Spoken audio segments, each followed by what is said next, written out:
The Florida East Coast. Is this railroad, with its flexible work rules and tremendous growth, a maverick and one of a kind, or does the FEC show what Class 1 railroading will be like in the 21st century? Come with us as we take a look at the railroad with the greatest market share of truck competitive traffic of any traffic lane in this country.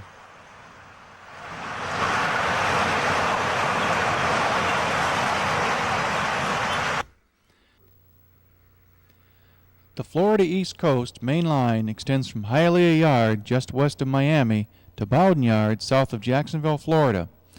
We will see the FEC in action on its north end between Bunnell and Bowden Yard. Train crews now run the 362 miles between Hialeah and Bowden Yards, bypassing former crew change points at Fort Pierce and New Smyrna Beach. We will see a number of trains during daylight on Saturday, February 15, 1992, and then see 24 hours of mainline action on the north end beginning on Thursday, November 18, 1993. This list shows the trains that one can expect to see on peak days on the north end of the Florida East Coast Railway. Two more pair of 300 series trains run on the south end of the railroad. Early in the week, and especially on weekends, some of these trains will be annulled or combined with other trains. The 100 and 200 series trains are mostly intermodal, while the 300 series trains carry aggregate traffic, that is rock, limestone, and sand, and empties being returned for loading. Here is a look at the south end of Bowden Yard in Jacksonville, 8 miles south of downtown Jacksonville. Bowden Yard is the Florida East Coast's largest yard. About half of the FEC's traffic out of Jacksonville is connecting traffic from CSX or the Norfolk Southern. The other half is intermodal traffic ramped here at Bowden, or local terminating and originating traffic. Like all Florida East Coast yards, this one is flat switched. We will begin our look at the FEC with northbound number 224 at St. Augustine on Saturday, February 15, 1992.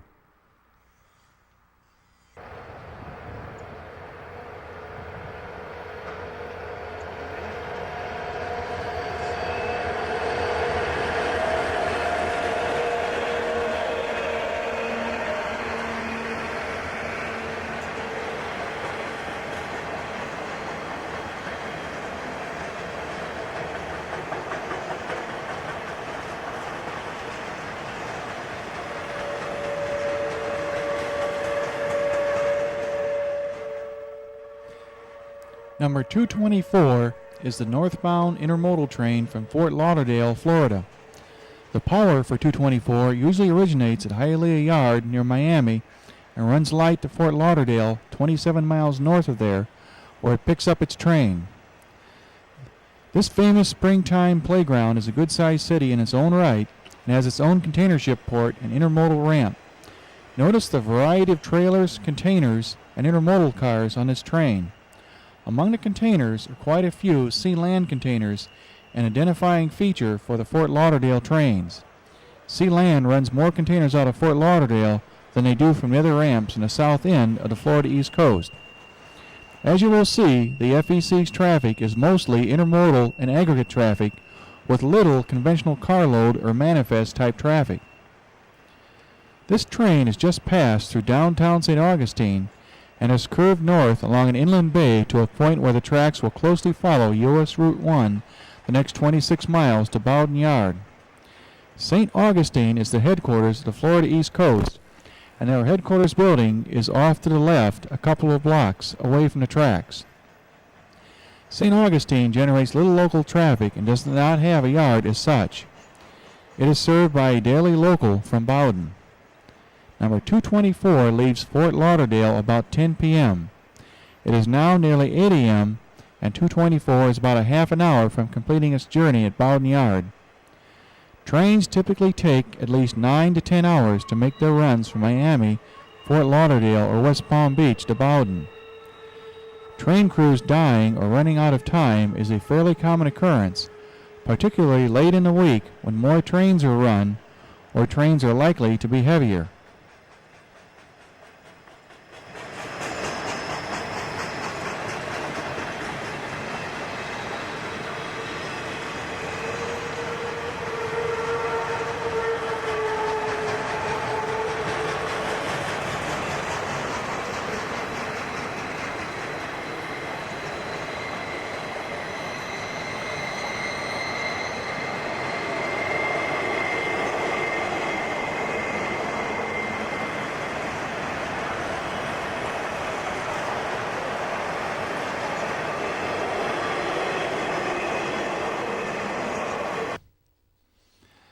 Next, on February 15th, we see number 226 from Miami accelerating past Magnolia Siding, 4 miles north of St. Augustine.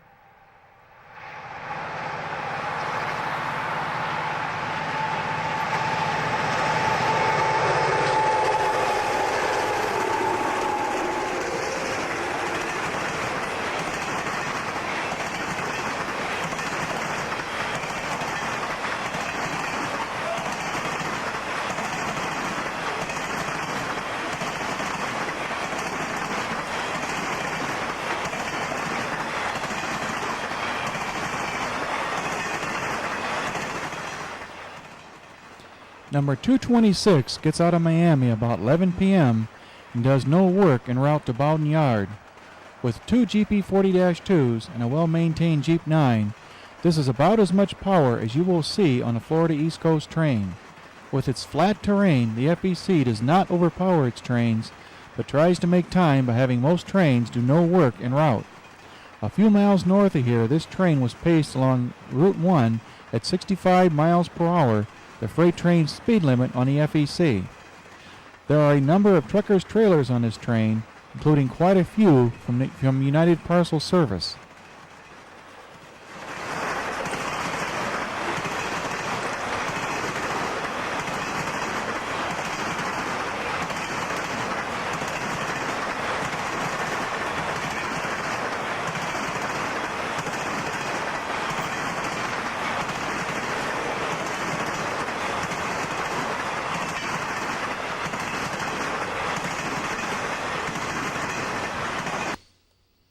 Also at Magnolia Siding, we see northbound 228 with quite a mix of traffic. Note the quality of the roadbed.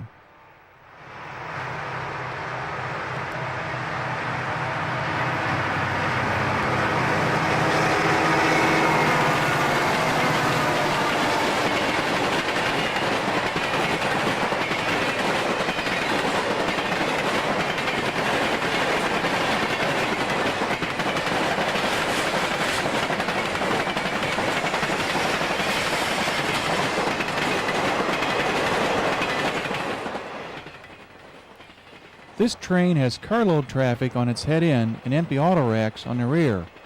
Most of the cars in this train, including the piggyback trailers, are empties. South Florida is mainly a terminating point for traffic, and with the exception of aggregate, originates little rail or truck traffic. Number 228 is a sort of cleanup train from Miami, getting out of Miami about 2 to 3 a.m. and does not run every day. Its traffic can vary from all intermodal to what you see here. This train has not made great time from Miami as it was recrewed just south of St. Augustine. As the empty auto racks hammer past, take a good look at the roadbed. You have to climb up to the tracks just as you would on the Union Pacific or any other best maintained railroad in this country. All of the ties are cement except for the long ties at siding switches. The Florida East Coast is a leader in the use of concrete ties. All the mainline sidings have 40-mile-per-hour turnouts, speeding up the many meets on this mostly single-track line.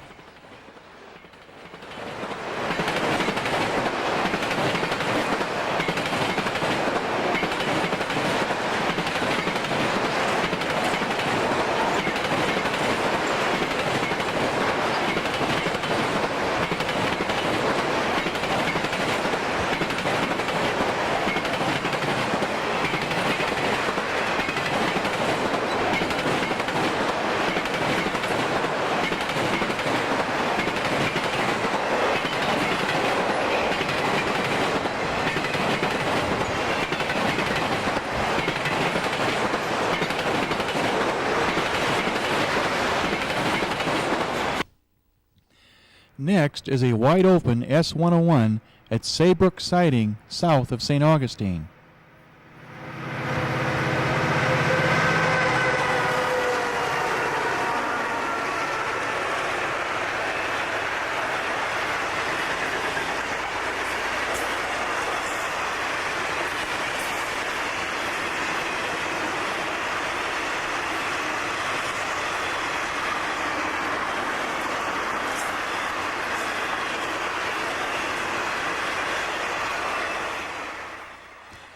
During the week, train 105 is usually the first of the southbound fleet out of Bowden Yard in late morning and serves as sort of an advance train for the two hotshot connections from Norfolk Southern and CSX which follow. On this Saturday, number 105 was annulled, and both this S101 from the Norfolk Southern and the following C103 from CSX are very long trains. The two 400 series GP40s and 500 series GP38 have S101 for Miami rolling at near 60 miles per hour on the straight track at Saybrook, a 3.5 mile long siding 12 miles south of St. Augustine.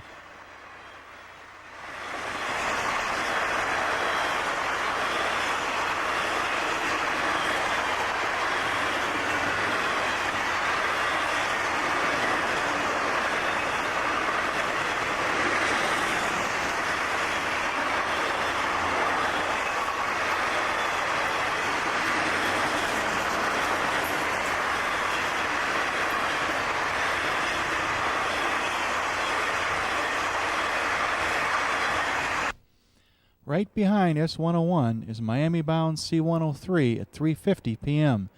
Behind the two GP40-2s is a well-maintained 650 class GP9.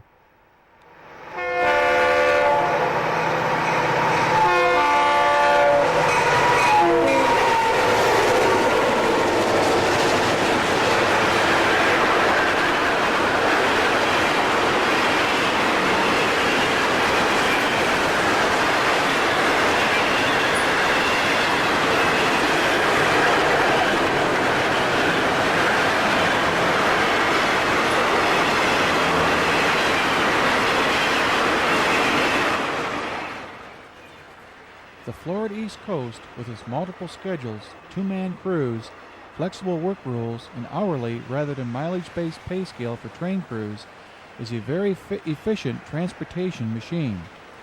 When CSX cut its intermodal cost by closing many of its ramps in 1990, one casualty was their Miami ramp. CSX now gets all of its Miami intermodal traffic from the FEC at Jacksonville. Both CSX and the Florida East Coast intermodal traffic out of Jacksonville are at record levels. The Florida East Coast market share of truck competitive traffic is the highest for a railroad of any traffic lane in this country.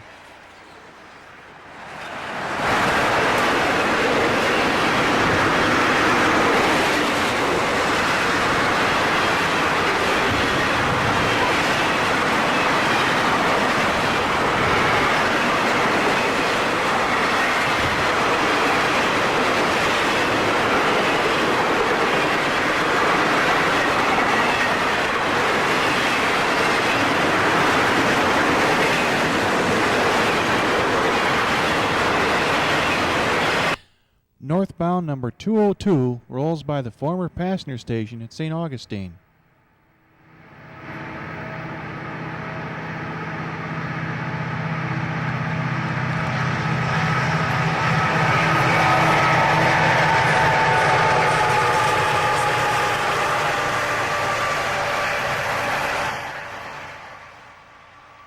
Number 202 gets out of Miami between 6 and 10 in the morning and handles mostly empty trailers and the other traffic from Miami to Jacksonville, blocked for delivery to CSX and Norfolk Southern. Soon, this relatively short train will be up to the 65 mile per hour limit for freight trains while passing the trucks on Route 1.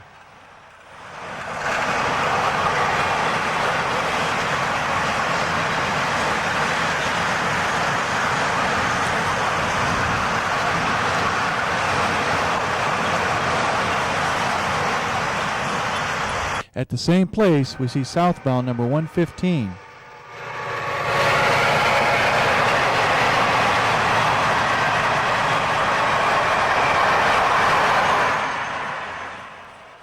Number 115 handles traffic for West Palm Beach and sometimes Miami. The Tropical containers are bound for the ramp at West Palm Beach. Next, we will begin our 24-hour odyssey along the Florida East Coast that was videotaped beginning on November 18, 1993.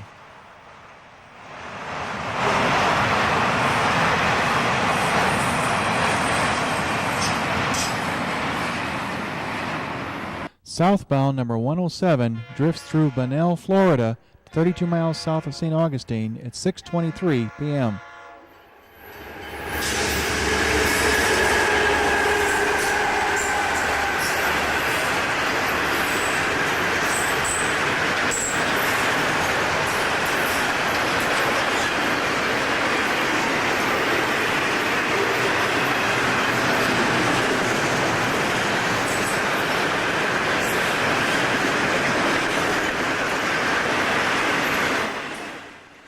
Number 107 follows the S101 and C103 trains from Norfolk Southern and CSX in mid-afternoon with any available traffic from those two connections and from the ramp at Bowden Yard.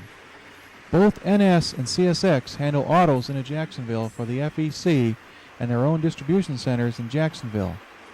CSX in particular has 3 solid auto trains south out of Atlanta for auto distribution centers in Florida. As the population of Florida has grown dramatically in the last 30 years, so has rail and highway traffic into Florida. Where the FEC had 3 or 4 trains each way out of Bowden Yard in the early 60s, now there are as many as 11 each way.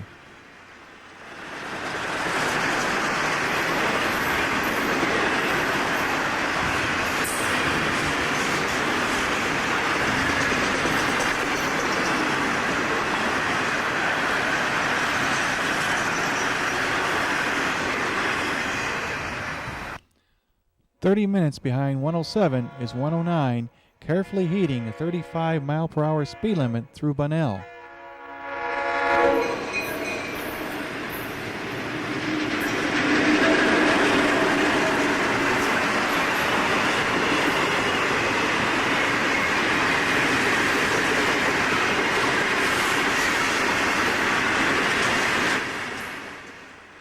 Number 109 is essentially an extra run several days a week, handling carload type traffic from Miami and lightening the load for the following intermodal trains. Notice the strange looking round hoppers on the front of this train. These are likely carrying some sort of ore or other bulk material.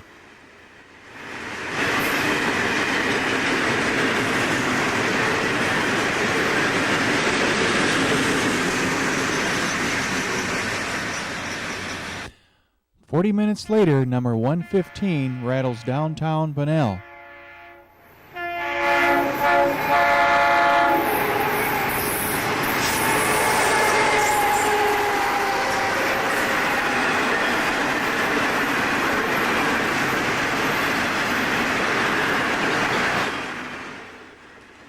With the many Tropical containers, this train looks like a solid train for West Palm Beach.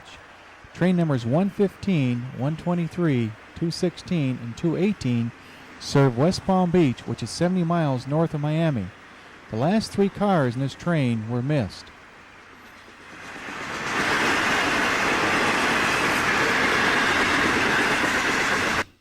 Our first northbound of the evening, a heavy number 204 emerges from the fog at Bunnell with aggregate traffic on its head end.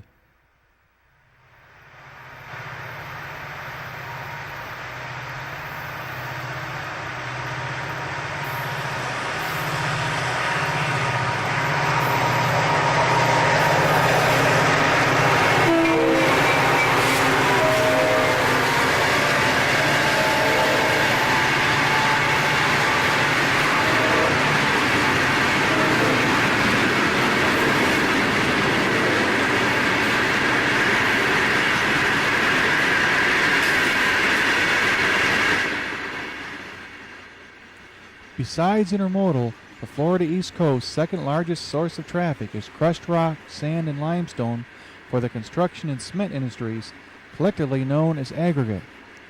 Just about the only place in Florida with suitable rock for these industries is the Miami area.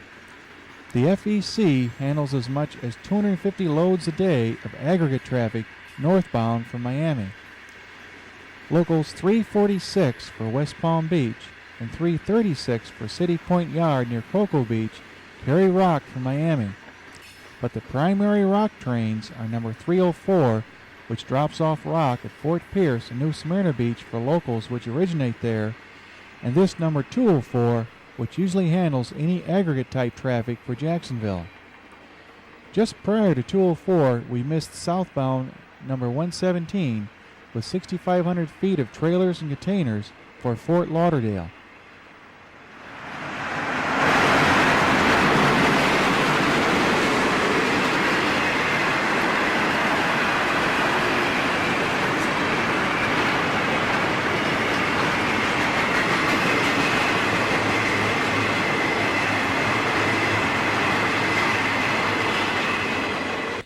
Next, at 10:38 p.m. is number 121, the first hot southbound out of Jacksonville in the evening.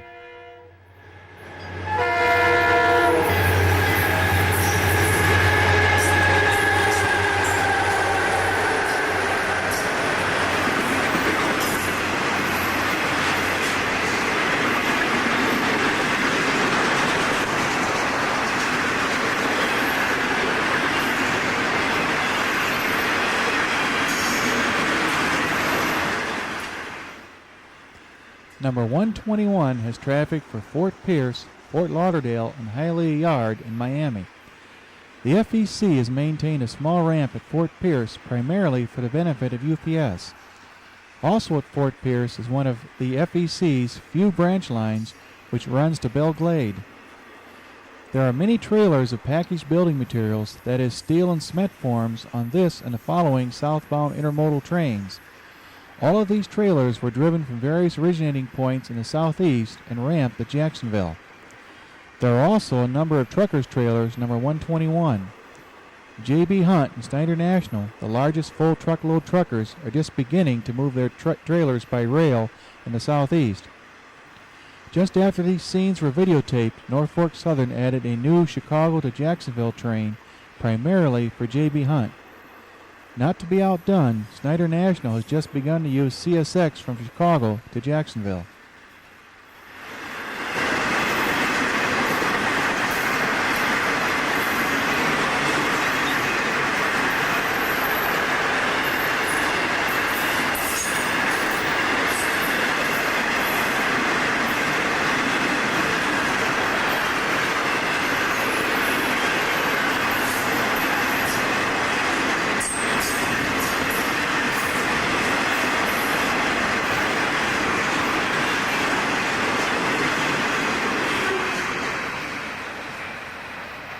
Northbound number 218 rounds the big curve into Bunnell.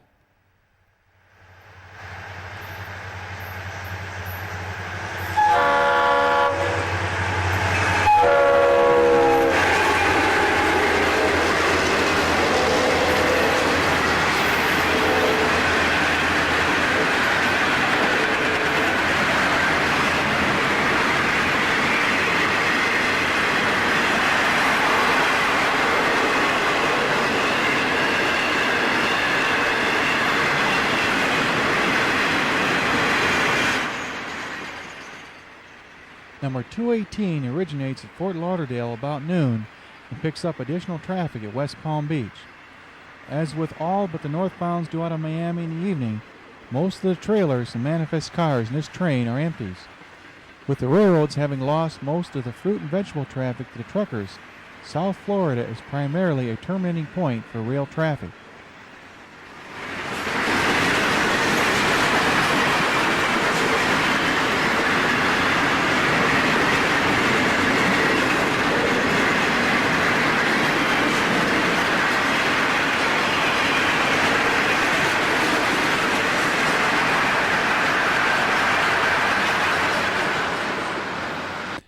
"27 minutes after midnight, number 208 emerges from the fog.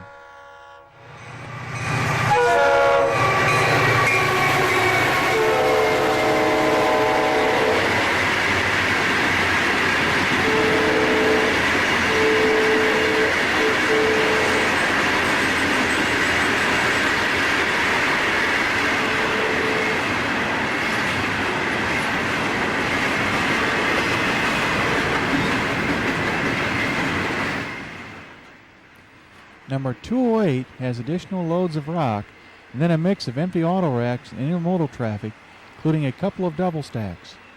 So far, none of the ports in South Florida handle a lot of international containers, and solid container trains are not run out of South Florida. Number 208 originates at Miami mid-afternoon and usually does no work en route to Jacksonville.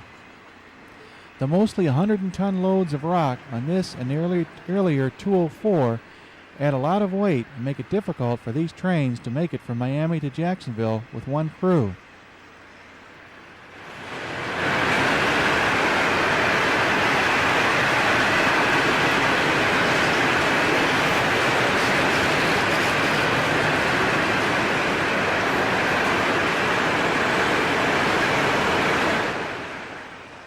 Next is southbound number 123 for Miami behind a Jeep 40 and two GP9s. We missed the first few cars of this train.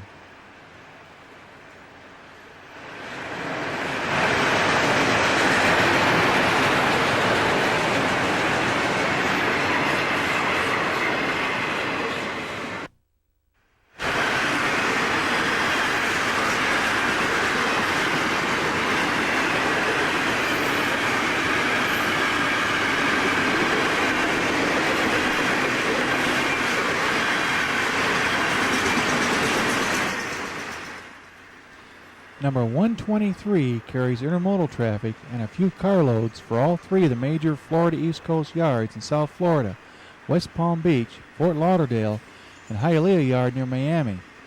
The Tropical containers are bound for West Palm Beach and serve to identify this train. At 7,000 feet long, this is a decent-sized train. But on weekends, when some trains are annulled, these last two southbounds run up to 2 miles long. What would the parallel Interstate 95 be like without the Florida East Coast Railway? Although truckers don't like one-way hauls, the FEC has done an incredible job in boosting the intermodal traffic from the early 1960s. More on this later.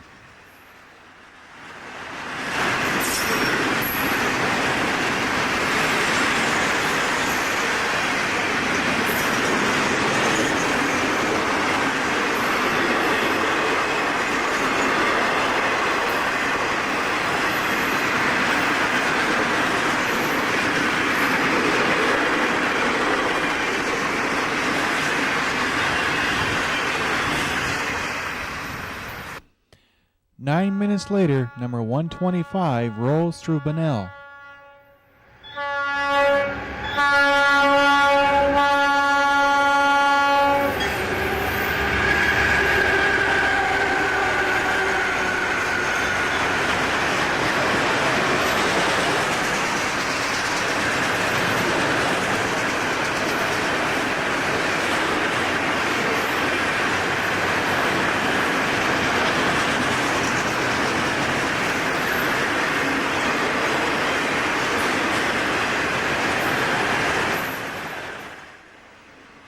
Number 125 is the cleanup train out of Bowden Yard. It gets out of Jacksonville around midnight, but doesn't run every night depending on traffic levels. When run, number 125 is usually all Miami-bound traffic. Miami has the only automobile unloading and loading point on the Florida East Coast in South Florida. Most makes of U.S. and Japanese autos are unloaded there. Some imports from Europe fill a few of the returning auto racks.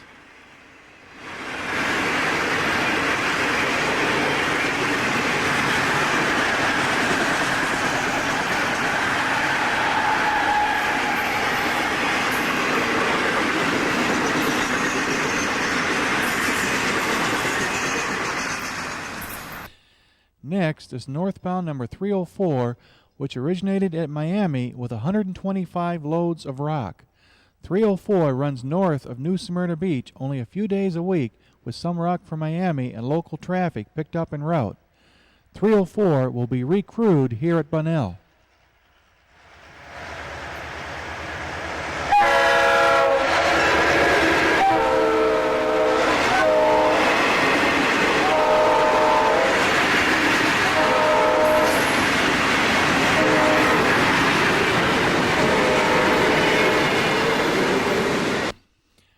Next at 3 a.m. is the first hot northbound out of Miami last evening behind two more GP40s.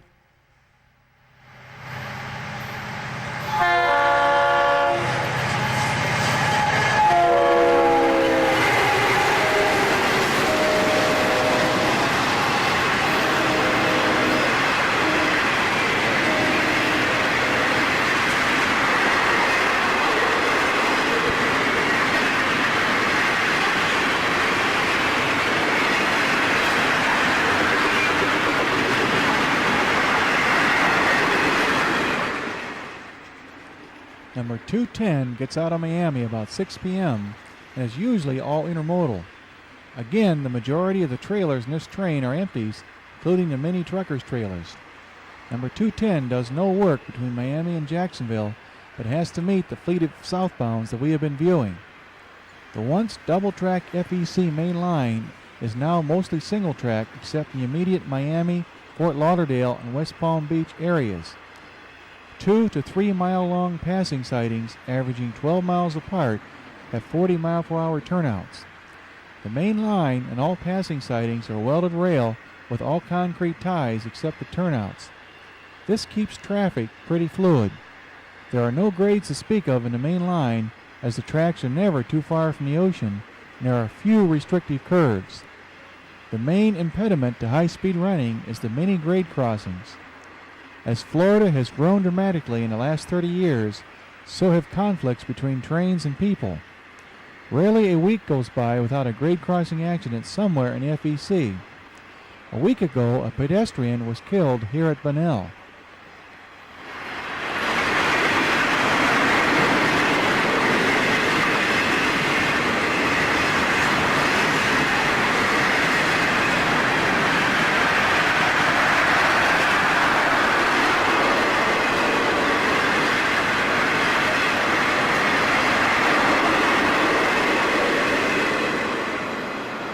Next is the FEC's version of a drag freight.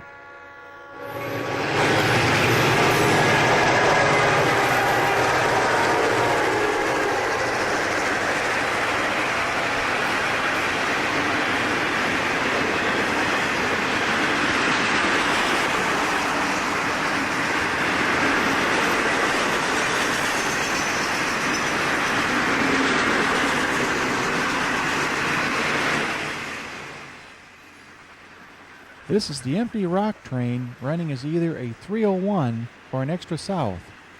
This train is not run daily, as Jacksonville does not get a full trainload of rock every day. The dispatcher has also added a block of Miami-bound trailers that must have missed the earlier 125. This train may pick up additional empty rock hoppers from Miami at New Smyrna Beach and Fort Pierce, and could have as many as 150 cars into Hialeah Yard.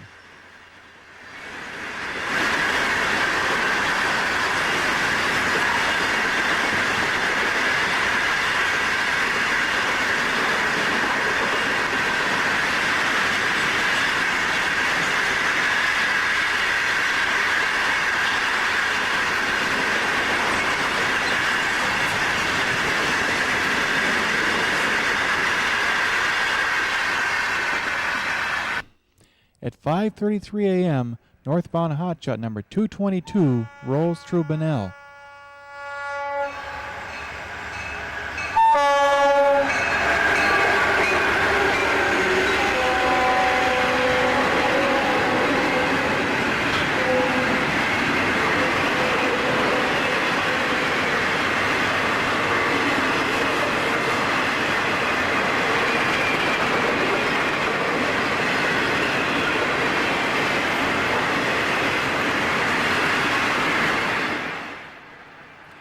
Number 222 gets out of Miami about 8 p.m.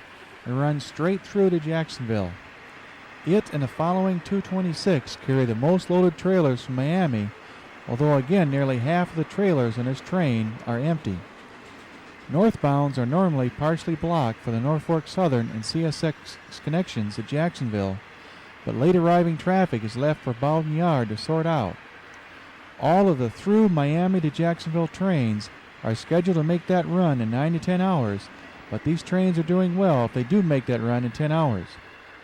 On peak days of the week like today, all the FEC's available power is in use, and most of these trains do not have that extra unit to keep them at the 65 mile per hour speed limit where conditions permit.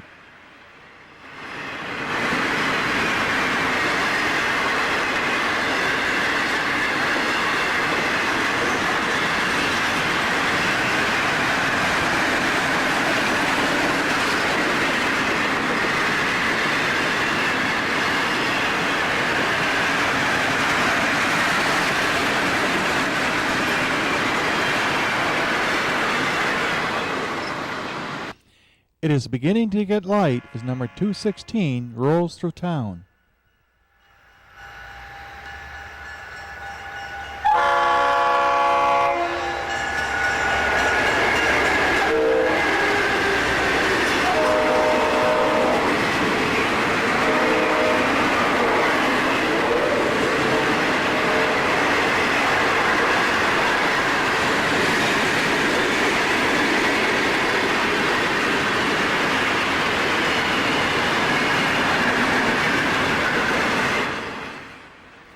Number 216 is the West Palm Beach to Jacksonville train getting out of West Palm Beach around 10 p.m. 216 will also pick up at Fort Pierce and sometimes at City Point Yard near Cocoa Beach, Florida. The UPS vans near the head end came from Fort Pierce, and the Tropical containers identify this train as serving West Palm Beach. The manifest cars in this train are about all that West Palm Beach and Fort Pierce receive in a day's time. Most of the traffic in the FEC is now intermodal or aggregate type traffic.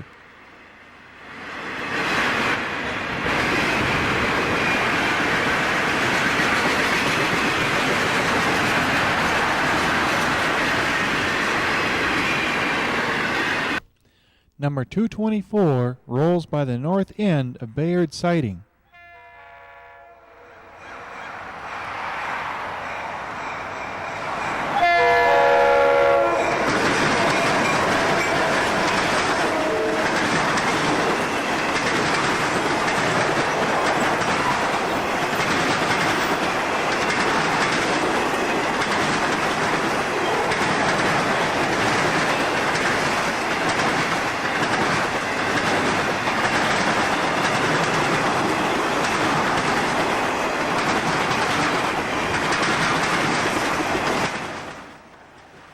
Number 224 is a solid Fort Lauderdale to Jacksonville train. It can usually be identified by the large number of Sealand containers running as containers on flat cars or as trailers on chassis. The power for number 224 runs light out of Hialeah Yard to Fort Lauderdale, getting out of Fort Lauderdale around 11 p.m. Bayard Siding is the first siding south of Bowden Yard, only 7 miles from Bowden. A work gang has been spreading ballast nearby, and 224 has a slow order through the work zone. January 23, 1963 was a momentous day in Florida East Coast history. On that date, one of the most bitter strikes in railway history began. The outcome of that strike is the efficient transportation machine that you see in this videotape. When the Florida boom collapsed in the late 1920s, the Florida East Coast entered bankruptcy and didn't emerge until 1961. The new management inherited a financially weak railroad with many passenger trains and little freight business. The pre-strike FEC ran 3 100-car freights each way between Jacksonville and Miami with occasional extras. Most of the traffic was boxcar type traffic with little piggyback or aggregate traffic. During the winter months, 50 or more refrigerator cars of fruits and vegetables a day were loaded in the Miami area for points in the Northeast. A few days after the strike began, a 4-man management crew began running trains from Miami to Jacksonville, doing the work of 3 5-man crews prior to the strike. No passenger trains were run, and freight traffic initially dropped by 1/3, but the Florida East Coast began to make money and build traffic.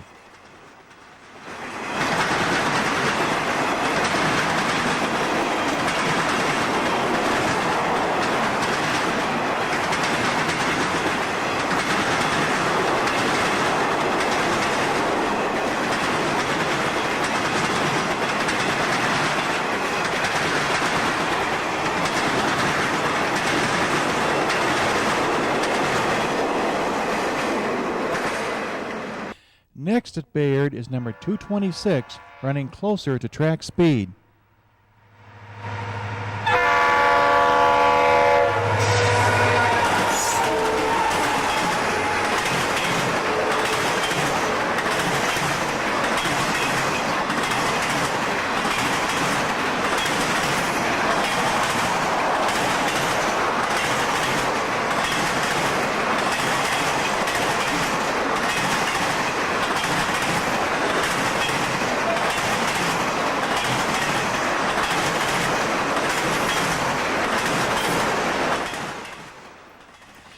Number 226 gets out of Miami around midnight.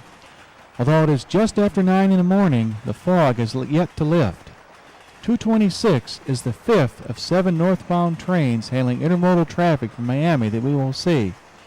7 schedules a day spells service. I know of no city pair in this country that has this much intermodal rail service on one railroad. Note the large number of containers which will likely be grounded at Jacksonville.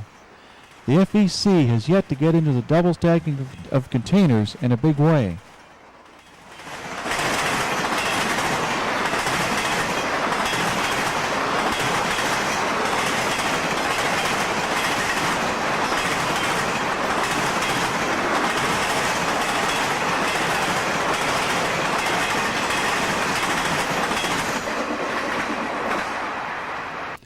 The last northbound hot shot of the night out of Miami, number 228, accelerates past Magnolia Siding, 4 miles north of St. Augustine.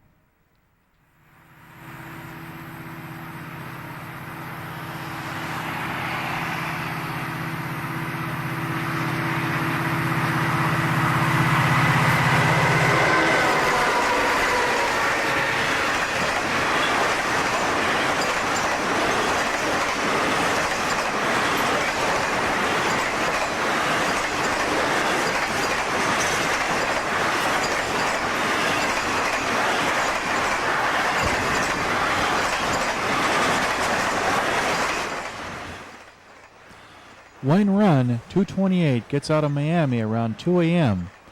Runs only a few days a week depending on traffic levels and the need to balance crews.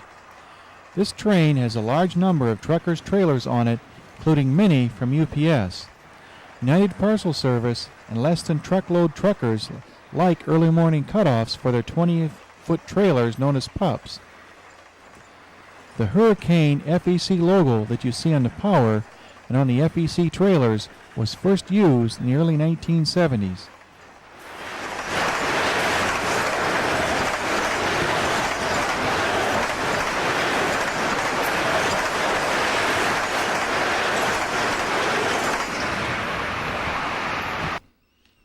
As the Bowden Yard St. Augustine local slowly rolls north through Magnolia Siding, number 105 charges by at 12:33 p.m.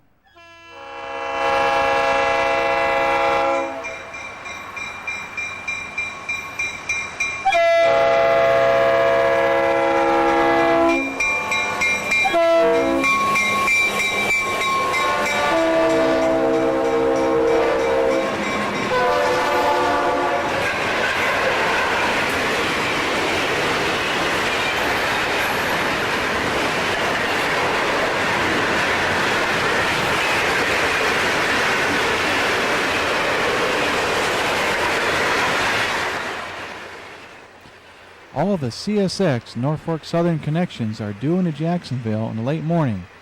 Number 105 is the first southbound of the day for Miami, offering grounding of trailers before midnight. 105 does not run every day, depending on the level of traffic expected at Jacksonville.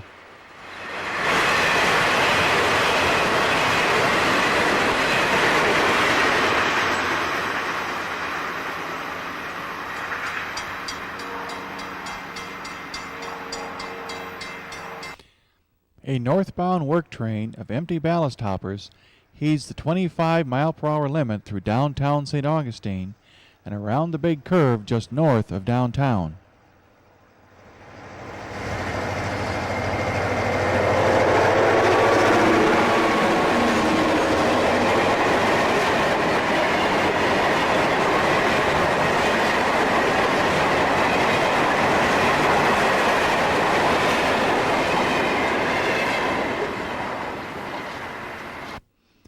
At the same point, S-101, with what looks like a solid train from the Norfolk Southern, rolls towards the big curve alongside Route 1 on the north side of St. Augustine.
The lack of flatbed trailers indicates this train may have simply changed power and crews at Bowden Yard and headed towards Miami. To continue with our history of the Florida East Coast, early in 1962 the FEC opted out of national contract negotiations, claiming that they couldn't afford the wage increase decided upon in the national contract. The unions rejected the FEC's counteroffers. This led to the strike on January 23, 1963. The strike quickly turned violent as the FEC began to hire non-union strikebreakers and slowly increased the number of trains being operated. Over 300 acts of sabotage and 100 derailments attributed to the strike occurred in the next couple of years.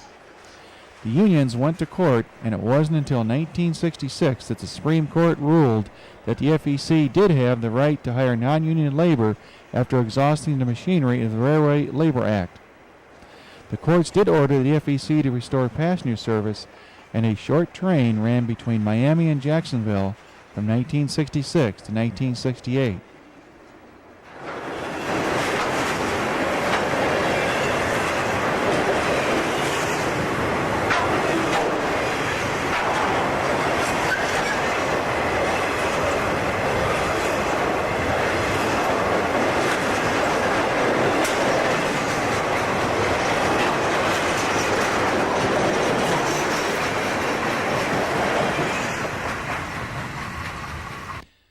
Next, at the same point along an inland bay, is northbound number 202 from Miami.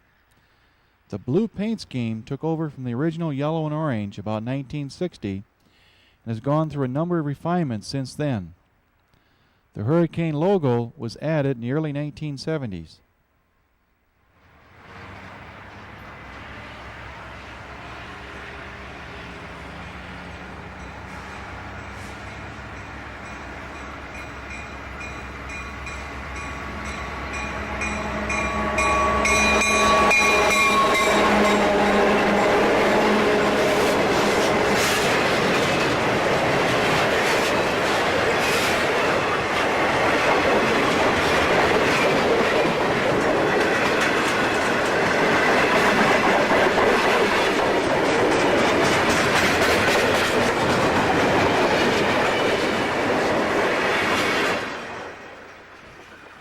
This train handles any available traffic from Miami and is mostly empties. 202 has as many boxcars and other carload type cars as you can see on a Florida East Coast train today. Even the refrigerator car is probably empty, having brought frozen food from somewhere else in the country to Miami. To continue with our brief history of FEC operations since 1963, the FEC began single tracking their main line in 1965 and also began about the same time to install concrete ties, the first railroad in the country to make them their standard tie. They also began to run shorter trains and go after piggyback traffic. From 3 trains each way in 1963, traffic climbed to around 8 each way on peak days by the mid-1970s and to the 11 or 12 each way on peak days today. By 1990, intermodal traffic was providing well over half of the FEC's revenues.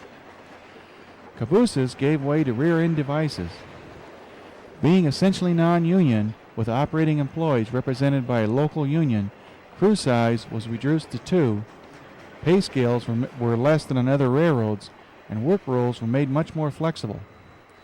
This also allowed the FEC to go after aggregate traffic in a big way. Ton miles increased 2.5 times from 1962 to 1973. As the trucking industry began running longer trailers and double bottoms, the FEC responded by closing their smaller ramps and running longer intermodal trains.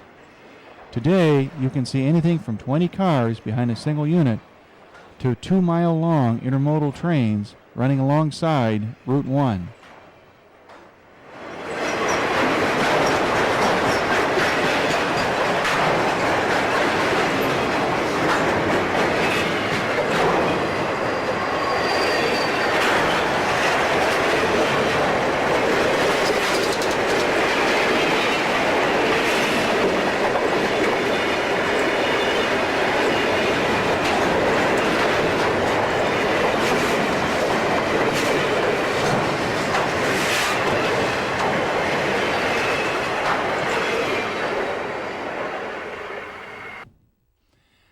Next is C-103 from Miami with what looks like a solid train from CSX in Jacksonville.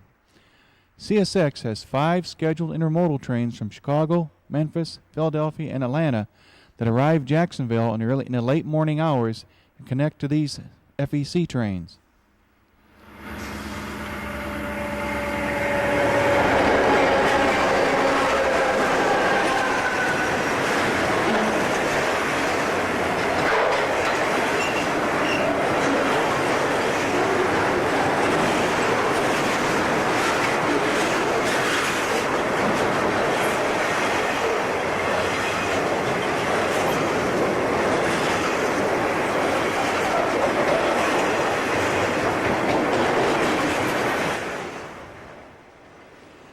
C-103 does have a couple of refrigerated trailers on it. These are likely used to carry inbound frozen food rather than outbound fruits and vegetables. So far, the Florida East Coast has not gone after the Florida fresh fruit and vegetable business. CSX did run their Orange Blossom Special carrying Florida fruits and vegetables to the Northeast for a number of winters, but now their northbound perishable traffic amounts to 10 to 20 trailer loads a day. Continuing our story of the tremendous changes in the FEC after 1963, throughout the late 1960s and 70s, the FEC spent twice the national average on maintenance on their track, building it into the well-maintained speedway you see today. The FEC began replacing their F units and GP7s with GP40s in 1971, and has so far standardized on the GP40. In the late 1980s, the FEC even bought several used GP40s and rebuilt them at their new Smyrna Beach shops. In the first years after the strike, the FEC received no support or encouragement from other railroads. To other railroads, and certainly to national rail unions, they were a maverick. The FEC did settle with their non-operating unions in 1971, and with the United Transportation Union representing operating employees in 1976. One consequence of the strike is that all FEC yards are fenced and well policed. A local union continued to represent their employees until 1993. In November 1993, just after the Bunnell footage was videotaped, the United Transportation Union petitioned and won an election to represent the Florida East Coast train and engine service crews.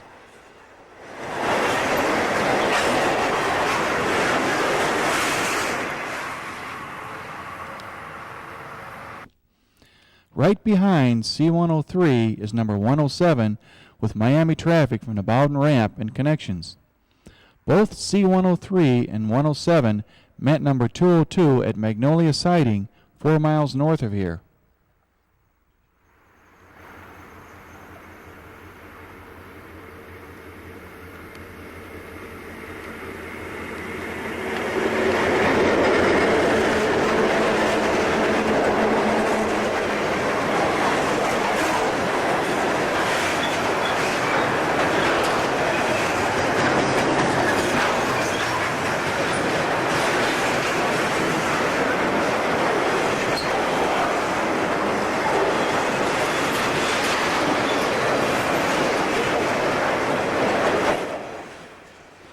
This last train that we will see in daylight has a number of autos from Miami on its head end. This completes 24 hours of action, as 107 was the first train seen at Bunnell last evening. We will stick around long enough to see the next two southbounds, number 115 and 117, at speed a few miles north of here. 117 was missed last evening. Interestingly, 107, 115, and 117 are shorter on this Friday evening than they were yesterday. Does the FEC hold some traffic in Jacksonville for Monday morning delivery? In the 1980s, everything came together for the Florida East Coast Railway. They earned the highest return on investment in the railroad industry for many of those years and won 14 gold medal Harriman Safety Awards for being the safest railroad in their class. Intermodal traffic grew to what you have seen, the greatest market share by a railroad of any traffic lane in the country. Is the Florida East Coast showing America how to run a railroad, as their slogan says, or are they still the Maverick Railroad as described by Trains magazine in 1970?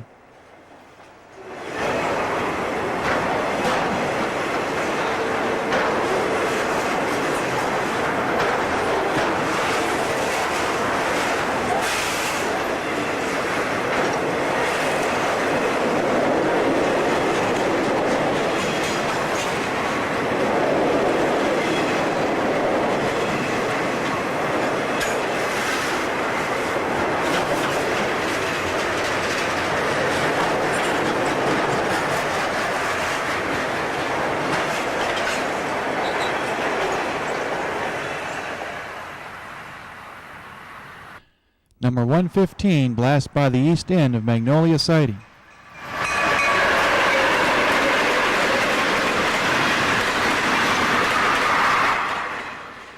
Number 115 handles all traffic for West Palm Beach.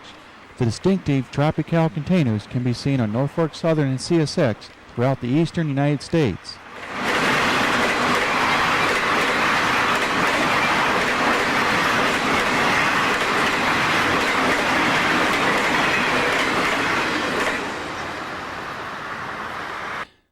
Number 117 screams by the same point.